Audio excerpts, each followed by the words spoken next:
శివరాత్రి ఉపాసన చేయడానికి యోగ్యమైన రోజు. ఎందుకని? ఆయనే జ్ఞానజ్యోతిగా ఆవిర్భవించాడు. యావత్ బ్రహ్మాండం నిండిపోయేటటువంటి జ్యోతిర్లింగంగా వచ్చాడు. ఈ రోజున ఎవరు నన్ను ఉపాసన చేస్తారో, ఎవరు జాగరణ చేస్తారో వాళ్ళని నేను అనుగ్రహిస్తానన్నాడు.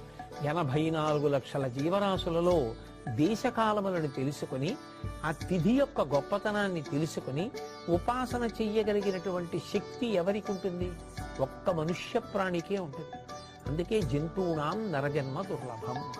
అటువంటి నరజన్మ ఎత్తిన తరువాత మరి మహాశివరాత్రి లాంటి పర్వదినాన్ని విడిచిపెట్టేసుకుంటే దాని వలన ఎంత ఉపాసన కోల్పోయాం. ఒక